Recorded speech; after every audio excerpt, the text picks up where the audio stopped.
Très bien. Voilà. Donc, je répète encore une fois. Alors, pour résoudre notre système d'équations précédent, hein, celui-là, donc, on note sol S l'ensemble des solutions. Donc ici, le nombre d'inconnus, je le répète, c'est 3. Le nombre d'équations, c'est 2. Donc, il faut échelonner le système.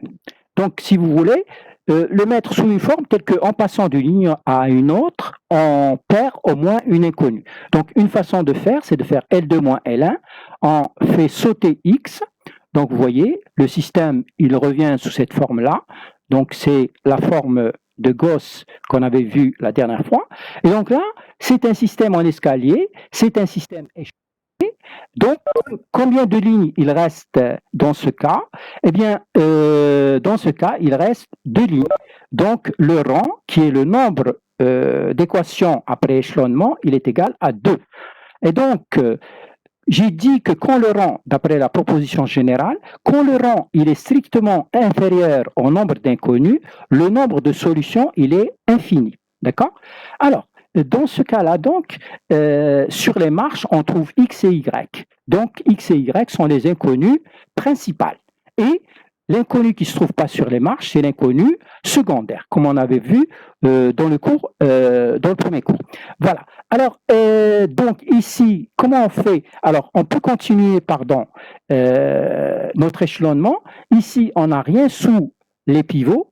Donc ici, les pivots, c'est un coefficient de X et un coefficient de Y. On n'a rien sous les pivots, mais on peut continuer à avoir la forme de Gauss-Jordan, faire cette ligne moins cette ligne. D'accord? Donc, si je refais la ligne qui est là moins la ligne qui est là, eh bien, je trouve ceci. Je fais disparaître ce Y-là. D'accord? Hein? Je fais disparaître ce Y-là. Et donc là, je n'ai rien sous les pivots et je n'ai rien sur les pivots. Donc là, c'est la forme de Gauss-Jordan. Attention, donc, quand je fais L1, L2, ce n'est pas la ligne 1 du premier système de départ, c'est la ligne 1 du système précédent. D'accord? Quand je fais ici ligne 1 moins ligne 2, c'est ligne 1 du système précédent moins ligne 2 du système précédent. Hein? Ce n'est pas la ligne 1 ici. D'accord? Donc, chaque fois, je fais référence aux lignes du système précédent. Donc, quand je fais x plus y plus z moins y moins 2z, je vais trouver y qui saute et je vais trouver x plus 3z. D'accord? Voilà. Donc ici, c'est la forme de Gauss-Jordan. Alors, qu'est-ce que je fais? Je vais envoyer les inconnus secondaires au second membre et qu'est-ce que j'obtiens? Qu'est-ce que j'obtiens? Je vais obtenir x égale moins 3z et y égale 1 plus 2z. D'accord? Voilà. Donc, on envoie les inconnus secondaires au second membre. Alors, regardez, qu'est-ce qu'on a obtenu? On a obtenu donc que l'ensemble des solutions, c'est l'ensemble des x, y, z de R3, tel que x égale à moins 3z, d'accord? Y, il est égal à 1 plus 2z, d'accord? Et z, c'est z. Hein? Donc, si vous voulez, comment on résout un système d'équations? On résout par rapport en fonction des inconnus secondaires. C'est-à-dire, on exprime, résoudre le système, ça consiste en quoi? Ça consiste à exprimer les inconnues principales en fonction des inconnues secondaires. C'est ça, résoudre le système. Donc, exprimer les inconnues principales, x et y qui sont sur les marches de l'escalier, en fonction des inconnues secondaires. Alors, ce vecteur-là, j'espère que tout le monde est d'accord avec moi, on peut l'écrire sous la forme. Donc, on isole le 1, ça fait 0, 0, 1, plus z fois le vecteur moins 3 de 1. Hein? Donc, si vous faites la somme, vous trouvez 0 plus moins 3z, c'est moins 3z. Donc, 1 plus 2z, c'est 1 plus 2z. Et puis, 0 plus z, c'est z. Très bien. Alors, maintenant, qu'est-ce que c'est que ça? 0, 1, 0. Eh bien, 0, 1, 0, c'est-à-dire x égale à 0, y égale à 1 et z égale à 0, c'est une solution particulière du système S. Hein? Donc, on revient au système de départ. Si vous mettez x et z nuls et que vous mettez y égale à 1, eh bien, vous trouvez ici 1 et ici 2. Donc, 0, 1, 0 est une solution particulière du système S. Maintenant, qu'est-ce que c'est que le système homogène associé? C'est le système où vous mettez 0 ici et 0 ici, d'accord? C'est ça le système homogène associé, c'est-à-dire SH, c'est x plus y plus z égale 0, x plus 2y moins z égale à 0. C'est ça SH, c'est le système homogène associé. Très bien. Alors, donc, je dis que ça, c'est l'ensemble des solutions du système homogène associé. D'accord? C'est-à-dire que, quelles sont les solutions du système homogène? C'est les éléments de la forme moins 3 fois une constante, moins 3 alpha, 2 alpha et 1 alpha. Hein, d'accord? Hein, si vous voulez, vous prenez le système de départ et vous mettez à la place de x moins 3z, à la place de y 2z, et à la place de z, vous mettez z, et bien vous voyez que c'est une solution du système homogène. C'est-à-dire que, dans la proposition générale, l'ensemble des solutions du système, c'est égal à l'ensemble des solutions du système homogène plus, si vous voulez, une solution particulière du système S. D'accord? Si vous voulez, l'ensemble des solutions du système homogène, c'est un espace vectoriel, mais l'ensemble des solutions du système général, c'est un vecteur plus un espace vectoriel. Hein? C'est pas tout à fait un espace vectoriel. Hein? Donc, si vous voulez, c'est un peu la même idée pour les équations différentielles. Hein? Donc, l'ensemble des solutions de l'équation, c'est l'ensemble des solutions de l'équation homogène plus une solution particulière de l'équation de départ. Alors, on va voir un deuxième exemple. Alors, donc ici, c'est ce que je racontais. Donc, je dis que 0, 0, 0, 1, 0, c'est une solution particulière de S, d'accord? Hein? Si vous mettez à la place de x, vous mettez 0, à la place de y, vous mettez 1, à la place de z, vous mettez 0, vous allez trouver x plus y plus z égale 1. D'accord? Et ici, vous trouvez x plus y moins z égale 1. Maintenant, je dis que ça c'est quoi? C'est l'espace vectoriel engendré par moins 3, 2, 1. C'est quoi? C'est l'ensemble des multiples du vecteur moins 3, 2, 1. C'est l'espace vectoriel engendré par le vecteur moins 3, 2, 1. C'est-à-dire, c'est l'ensemble des vecteurs de la forme moins 3 alpha, plus 2 alpha, plus 1.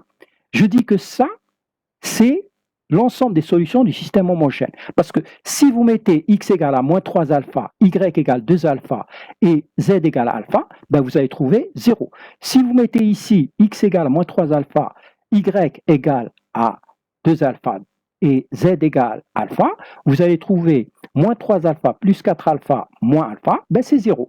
Donc vous voyez que l'ensemble des vecteurs, c'est-à-dire des vecteurs de la forme moins 3 alpha, 2 alpha et alpha, eh bien, ce sont tous des solutions du système homogène. Ça, c'est le système SH. C'est le système homogène associé. Voilà. Alors, deuxième remarque, donc il n'y a pas unicité de résoudre le système. Et comme je l'ai dit la dernière fois, les inconnues principales et les inconnues secondaires, elles ne sont pas uniques. On peut aussi, donc, dans le système de tout à l'heure, au lieu de l'écrire sous la forme précédente, c'est-à-dire comme ça, alors je reviens, au lieu de l'écrire comme ça, si vous voulez changer les colonnes, c'est-à-dire ramener la variable z ici et la variable y ici, donc échanger l'ordre des variables. Donc on va avoir x plus z plus y, et ici, moins 2z plus y. Alors si on écrit le système sous cette forme, qu'est-ce qu'on obtient?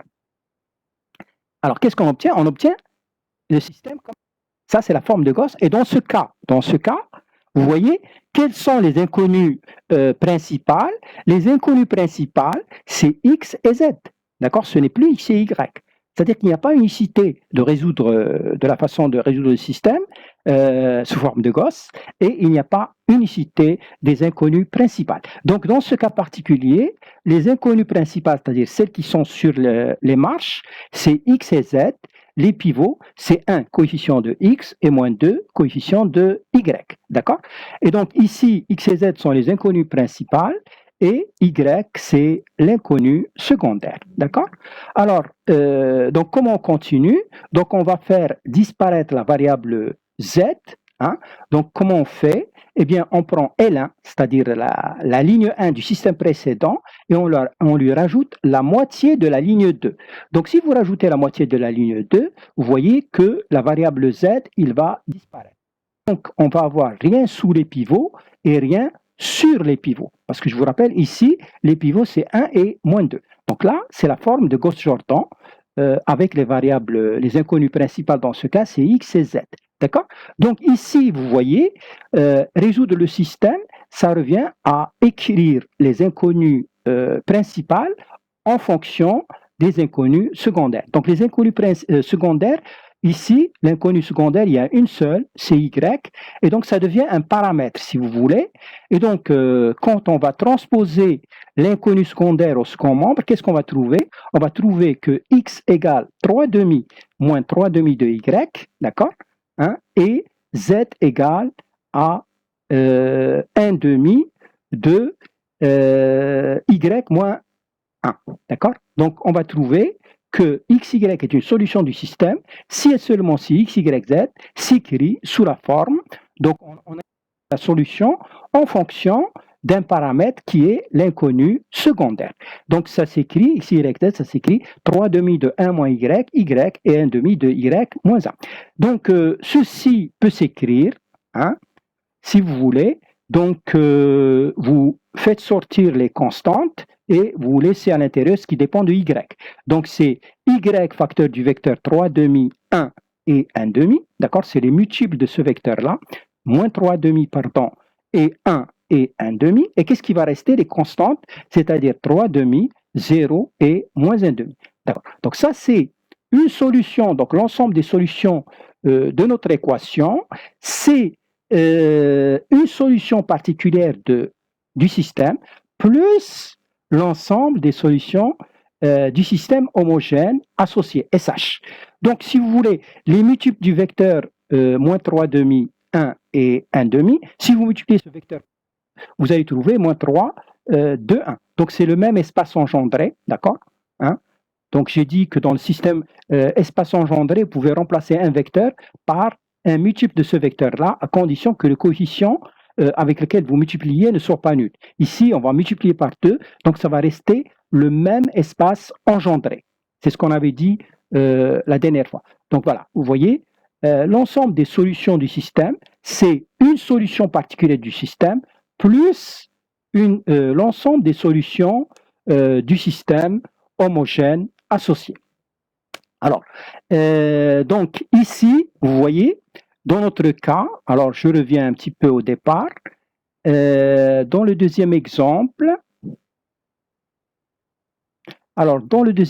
nous avons dit que quand on a échelonné le système, on avait trouvé, alors ça c'est l'exemple 2, je suppose, non, ça c'est l'exemple 1, et non, je suis toujours dans l'exemple 1, je crois. Oui, je suis toujours dans l'exemple 1. D'accord. Donc, je suis toujours dans l'exemple 1, mais on avait démontré comme ça que il n'y a pas unicité de la façon de résoudre le système et il n'y a pas unicité des inconnues principales. Et je le répète encore une fois, résoudre le système, ça consiste donc à échelonner sous forme de Gauss, puis Gauss-Jordan si vous voulez. Mais bon, et puis il faut écrire les inconnues principales en fonction des inconnues secondaires. Et alors, on va trouver l'ensemble des solutions. Et cet ensemble de solutions, c'est l'ensemble des solutions du système homogène plus une solution particulière du système. Voilà. Alors, deuxième exemple, vous prenez un système, le système suivant. X plus Y égale à 1 et X moins Y égale 1. Donc, ça, c'est la ligne 1 et ça, c'est la ligne 2. Donc, ici, combien d'inconnus est-ce qu'il y a? N égale à 2. Combien d'équations est-ce qu'il y a? M égale 2. Donc, vous échelonnez. Alors, vous faites L2 moins L1. Donc, vous avez les inconnues principales, c'est 1 et moins 2. Les inconnues principales, pardon, c'est X et Y. Les pivots, c'est 1 et moins 2. Voilà, donc c'est un système échelonné. Donc, le rang, c'est le nombre d'équations après échelonnement. Il reste 2 équations. Et donc, le système il est devenu échelonné. Donc, ça, c'est la forme de Gauss. Si on veut la forme de Gauss-Jordan, on va faire sauter cette variable. Pour faire sauter cette variable, donc on va prendre la ligne 1 de ce système, d'accord?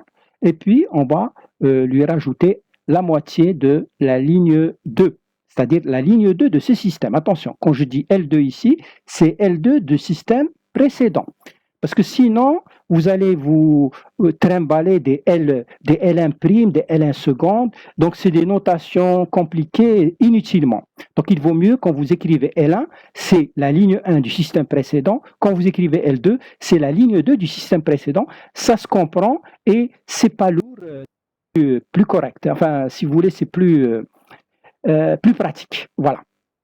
Alors ici, nous avons mis le système sous forme de Gauss-Jordan. Et donc, qu'est-ce qui nous dit la solution? Ça va être x égale à 1 et y égale 0. Vous voyez, ici, vous avez une solution unique. Alors, effectivement, dans ce cas, qu'est-ce que c'est que le nombre d'inconnus? C'est 2. Et qu'est-ce que c'est que le rang? C'est 2. Hein? Quand on a échelonné, il reste deux équations. Donc, le rang, c'est 2. Et quand le rang est égal au nombre d'inconnus, donc, il y a une et une seule solution. Hein, d'accord? Vous vous rappellerez, si le rang, bon, bien sûr, à condition que le système ne soit pas impossible. Donc, si il est strictement plus grand, si le rang est strictement plus petit que le nombre d'inconnus, alors le système a une infinité de solutions. Et si le rang est égal au nombre d'inconnus, alors le nombre de solutions, c'est 1. Donc, on dit dans ce cas que nous avons un système de Cramer. Voilà. Alors, troisième exemple, on va prendre le système S suivant.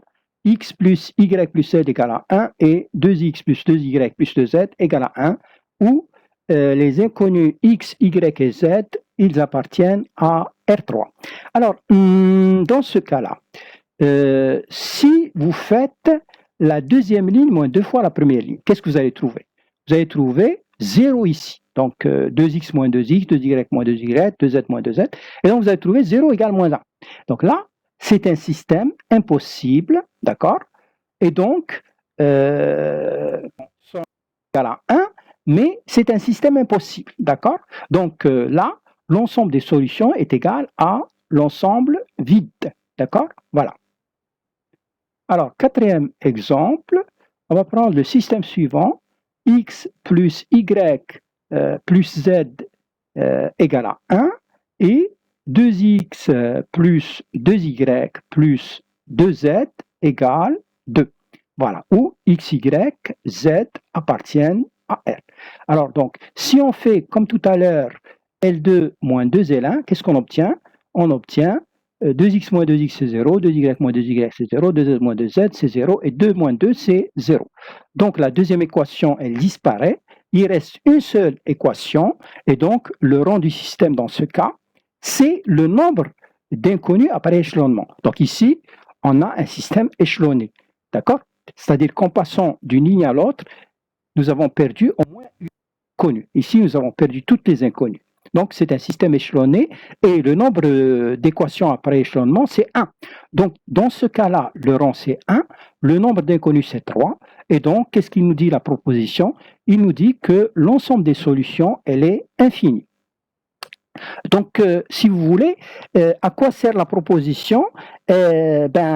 Si par exemple la proposition nous dit qu'il y a une infinité de solutions et si en résolvant le système vous trouvez qu'il y a une seule solution, c'est que vous êtes trompé. Donc, si vous voulez, la proposition, elle sert à vous rassurer.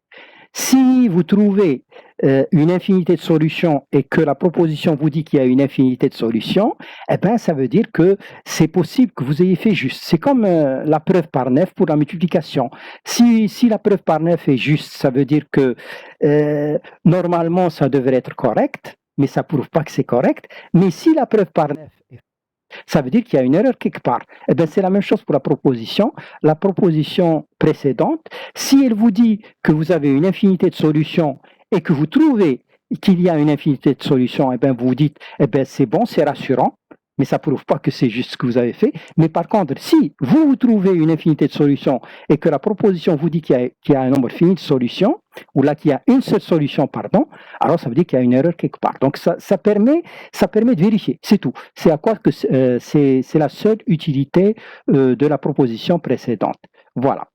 Donc ici, alors dans ce cas-là, quel est l'inconnu principal? C'est celle qui est sur la marche, c'est x. Donc, il y a une inconnue principale et deux inconnus secondaires. Et donc, qu'est-ce qu'on fait pour résoudre le système? Donc, ça, c'est la forme de Gauss de votre système. Qu'est-ce qu'on fait pour résoudre le système? Eh bien, on envoie les inconnus secondaires au second membre. Et donc, le système, il devient x égale à 1, y moins z. Donc, il y a deux paramètres, c'est-à-dire que l'inconnu principal s'exprime en fonction des inconnus secondaires. Donc, on a résolu notre système et l'ensemble des solutions de notre système, eh bien, c'est tout simplement l'ensemble des vecteurs de la forme. Alors, ça, c'est x, c'est 1 moins y moins z, d'accord? Et puis, y, c'est un paramètre et z, c'est un paramètre. Donc, si vous voulez, quand vous écrivez ça, vous pouvez l'écrire sous la forme le vecteur 1, 0, donc 1, 0, 0, plus, alors, y multiplié par le vecteur moins 1, 1, 0, plus z multiplié par le vecteur, donc, moins 1 sur la première variable, 0 pour la deuxième variable et 1 pour la deuxième variable. D'accord? Vous voyez le vecteur? Donc, si vous voulez, je répète, les constantes dehors, donc il va y avoir 1 pour la première variable, 0 pour la deuxième variable et 0 pour la troisième variable. Ensuite, vous mettez y en facteur. Donc, qu'est-ce qu'il y a comme multiple de y? Donc ici, comme multiple de y, vous avez le vecteur moins y, pardon, y est 0. Moins y est 0. Donc, vous mettez y en facteur, vous trouvez y facteur de moins 1, 1 et 0. Et puis, z, quand vous le mettez en facteur, ça vous donne z fois le vecteur, donc moins 1. Ici, il n'y a pas de z, donc c'est 0. Et ici, il y a z fois 1, donc 1. Voilà. Et donc, ça, c'est une solution particulière du système S. Et ça, c'est la solution générale de notre système d'équations. D'accord? Voilà. Hein, si vous voulez, si vous revenez à votre système de départ, si vous mettez x égale à 1, y égale à 0, z égale à 0, vous trouvez 1. Et ici aussi, vous trouvez 2 fois 1, 1 et 0, 0. D'accord? Vous voyez? Donc 1, 0, 0 est bien une solution particulière du système. Maintenant, si vous cherchez le système homogène, vous mettez 0 ici et 0 ici et vous vérifiez que ces vecteurs-là sont des solutions du système homogène. Et donc, toute combinaison linéaire de ces solutions est aussi une solution. D'accord? Voilà. Alors, voilà. Alors, maintenant, je reviens à la forme matricielle et la forme vectorielle des systèmes. Alors, donc je reprends le système suivant.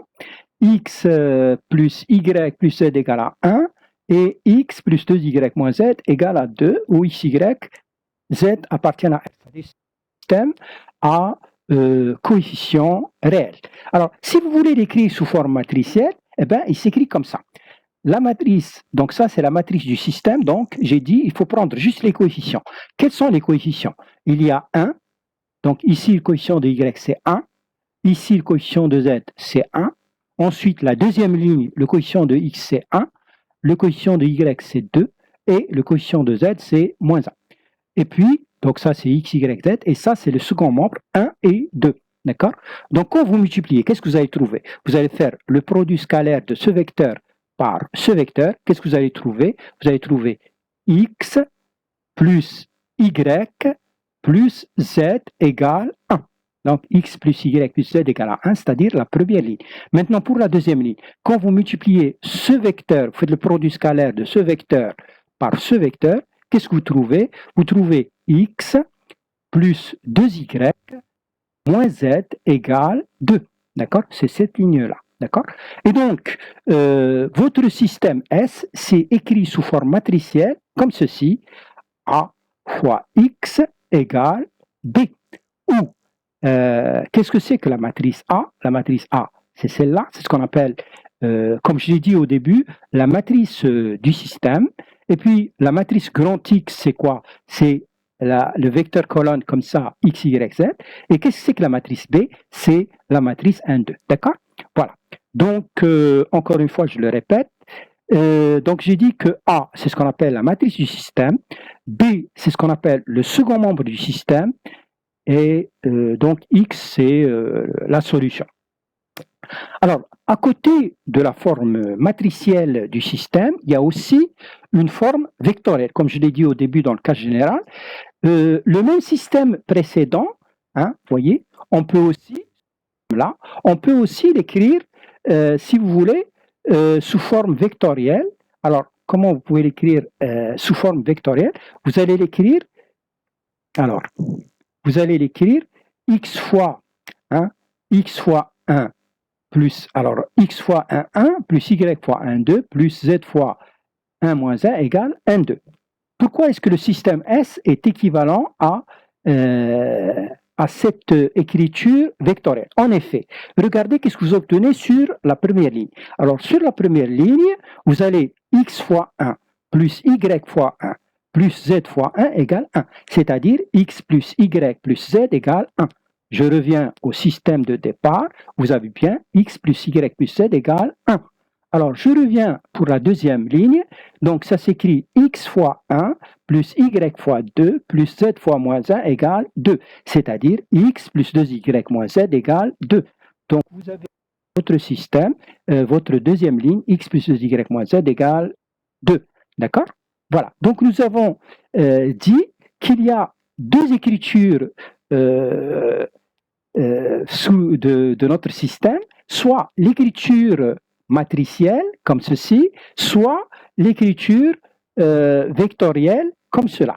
Et il faut savoir passer d'une à l'autre, parce que je vous ai dit en algèbre linéaire, il faut toujours savoir comment passer de la forme matricielle d'un problème à la forme, si vous voulez, sous forme de système, à la forme sous forme d'application linéaire. Donc, c'est ce qu'on fait constamment en algèbre linéaire. On passe d'une formulation matricielle à une formulation en termes d'application linéaire à une formulation en termes de système linéaire homogène. Donc, il faut savoir passer d'une forme à l'autre. C'est les diverses facettes d'un même problème, d'une même question. Alors ici, par exemple, pour le système précédent, vous pouvez l'écrire comme ça, vous pouvez l'écrire sous forme matricielle et vous pouvez aussi l'écrire sous forme vectorielle. Donc, si vous posez U1, c'est le vecteur ou la matrice, si vous voulez, 1, 1, le U2, c'est la matrice 1, 2, et U3, c'est la matrice 1, moins 1. D'accord? Donc ici, c'est moins 1. Le moins, il devrait être là. Donc, si vous voulez, les U1, U2, U3 et B, eh bien, ils appartiennent à l'ensemble des matrices à deux lignes, d'accord? Une ligne, une deuxième ligne et une colonne, d'accord? Elles ont toutes une colonne et deux lignes, d'accord? Et donc, qu'est-ce que ça veut dire que la matrice, que le système admet une solution? Eh bien, dire que le système linéaire S admet une solution, ça veut dire tout simplement que le vecteur B, il s'écrit comme combinaison linéaire des vecteurs U1, U2 et U3, comme je l'ai dit au début. Donc, dire que le système admet une solution signifie tout simplement que B appartient à l'espace engendré par U1, U2, U3. Parce que si B est une combinaison linéaire, d'accord, les coefficients, c'est la solution du système. Donc, dire que le système S admet une solution, ça veut dire qu'il existe x, y, z tel que x fois u1 plus y fois u2 plus z fois u3 égale b. Ça veut dire tout simplement que b est une combinaison linéaire des vecteurs u1, u2, u3. D'accord? Donc, ça veut dire que b appartient à l'espace engendré par les vecteurs u1, u2, u3. D'accord? Dans ce cas, c'est vrai. Pourquoi? Parce que b égale u2. Hein? Vous voyez? Le vecteur B, c'est le vecteur 1, 2. Hein. B, il coïncide avec U2. Ça veut dire que B, il est combinaison linéaire de ce vecteur-là. Il s'écrit 0 fois U1 plus 1 fois U2 plus 0 fois U3. C'est-à-dire que le système admet une solution. D'accord? Voilà. Bien. Voilà. Donc, vous vous rappellerez qu'un système s'exprime soit sous forme matricielle, soit sous forme vectorielle. Alors maintenant, qu'est-ce que c'est que le rang d'une matrice? Donc, c'est très facile. C'est une définition à connaître. Donc, supposons que vous avez la matrice suivante. D'accord? Eh bien, donc, matrice M ligne, N colonne. D'accord? Le premier indice, c'est l'indice de ligne, comme je l'ai dit, et le deuxième indice, c'est l'indice de la colonne. Ici, on est sur la première colonne, et ici, on est sur la dernière, énième colonne. D'accord? Donc, K, bien sûr, c'est un corps commutatif. Alors, je rappelle que MNK, c'est l'ensemble des matrices à M ligne et N colonnes. D'accord? À coefficient, donc K. On dit aussi l'ensemble des matrices de type MN à coefficient dans le corps K. Alors, donc si on note LI, la Lième ligne de la matrice M, c'est-à-dire LI c'est quoi? C'est AI1, AI2, etc. AIN, appartenant à KN, d'accord? Alors, qu'est-ce que c'est que le rang d'une matrice? C'est le rang de l'ensemble de... D'accord? Donc, le rang d'une matrice, vous vous rappellerez, c'est le rang de l'ensemble de ces lignes. Alors, un exemple concret. Je prends la matrice de tout à l'heure. La matrice 1, 1, 1, 1, 1, 2, moins 1. C'est une matrice qui a 2 lignes et 3 colonnes et qui est à coefficient réel. Alors, dans ce cas, qu'est-ce que c'est que la première ligne? La première ligne, c'est la ligne 1, 1 et 1. Voilà. Et la deuxième ligne, c'est la ligne 1, 2, moins 1. Donc, c'est les lignes de la matrice M et on a L1, L2, donc c'est les vecteurs de R3. Donc, qu'est-ce que c'est que le rang de la matrice? Le rang de la matrice, c'est le rang de l'ensemble de ces lignes, c'est-à-dire de L1 et de L2. Donc, L1, c'est 1, 1, 1. L2, c'est 1, 2, moins 1. Donc, quand j'échelonne, hein, donc je vais faire L2 moins L1, d'accord? Et donc, quand je fais L2 moins L1, donc je vais avoir un 0 ici, et donc je vais avoir un escalier, c'est-à-dire une forme échelonnée. Et qu'est-ce qu'on a dit la dernière fois? On a dit qu'un système échelonné, c'est un système libre et son rang est égal au nombre de vecteurs après échelonnement. Hein? Le nombre de vecteurs après échelonnement, c'est 2. Donc, le rang du système qui est là, c'est 2. Et donc, le rang de la matrice, c'est 2. Donc, je répète encore une fois, le rang d'une matrice, c'est le rang de l'ensemble de ces lignes. Vous prenez ces lignes, vous faites le rang de ce système de vecteurs et vous trouvez le rang de la matrice. Alors, une chose aussi dont vous aurez besoin dans les exercices, c'est la notion de transposé d'une matrice. Alors, donc, je vais prendre une matrice AIJ. Donc, il y a M lignes et N colonnes. En général, le premier indice, je le répète, c'est l'indice de ligne, I, et le deuxième indice, c'est l'indice de colonne. Donc, c'est une matrice qui a M lignes et N colonnes à coefficient dans K. Alors, on va définir, on va poser BJI égale AIJ. Alors, par définition, transposée, c'est la matrice BJI. Donc, cette matrice, elle a, alors, regardez, la matrice N, elle a M ligne et N colonne, alors que la matrice transposée, elle a N ligne et M colonne. C'est le contraire. Donc, cette matrice-là, c'est ce qu'on appelle transposée de la matrice M. Donc, c'est la matrice. Concrètement, c'est quoi la transposée? C'est la matrice obtenue à partir de M en transformant les lignes de M en colonnes. Par exemple, je prends la matrice suivante de tout à l'heure, 1, 1, 1, 1, 2, moins 1. Qu'est-ce que c'est que la transposée de la matrice M? Eh bien, la transposée de la matrice M, je transforme la première ligne, je la transforme en colonne, d'accord? Et puis, je transforme la deuxième ligne en deuxième colonne. Donc, voilà la transposée de la matrice M, d'accord? Voilà. Alors,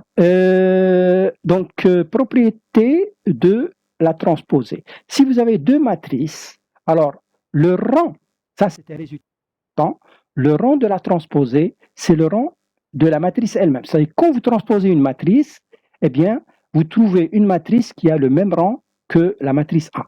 Le rang de la transposée, c'est le même que le rang de la matrice A.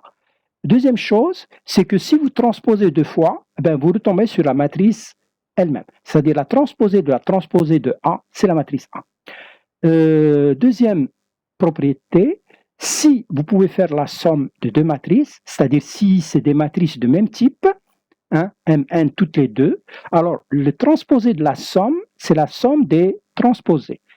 Et d'autre part, si vous avez deux matrices et que le produit existe, alors quand est-ce que vous pouvez faire le produit de deux matrices? Quand est-ce que vous pouvez faire le produit de deux matrices? Regardez, vous avez une matrice Mn et vous avez une matrice A de type Mn et une matrice B de type NQ. Donc, il est possible que si le nombre de colonnes de la première matrice est égal au nombre de lignes de la deuxième matrice. D'accord? C'est-à-dire que le deuxième indice ici coïncide avec le premier indice ici. Quand le nombre de colonnes de la première matrice est égal au nombre de lignes de la deuxième matrice, vous pouvez faire le produit. Alors, qu'est-ce que c'est que le produit? Eh bien, vous enlevez celui qui apparaît deux fois, c'est-à-dire vous enlevez n ici et n ici, vous obtenez une matrice MQ. Donc, le produit d'une matrice Mn par une matrice NQ, c'est une matrice MQ. Et donc, quand le produit existe, le transposé du produit égale au produit des transposés, mais dans l'autre sens. D'accord? Voilà. Conclusion, le rang d'une matrice, c'est le rang de l'ensemble de ces colonnes. Voilà. Normalement, j'ai terminé ce dont je voulais parler aujourd'hui. Donc, je vous laisse 10 minutes pour les questions. Donc, si vous voulez qu'on revienne sur un paragraphe ou sur quelque chose de particulier, eh ben, vous le dites par chat ou là, vous utilisez votre micro pour me dire sur quoi il faut revenir. Hein, d'accord? Voilà.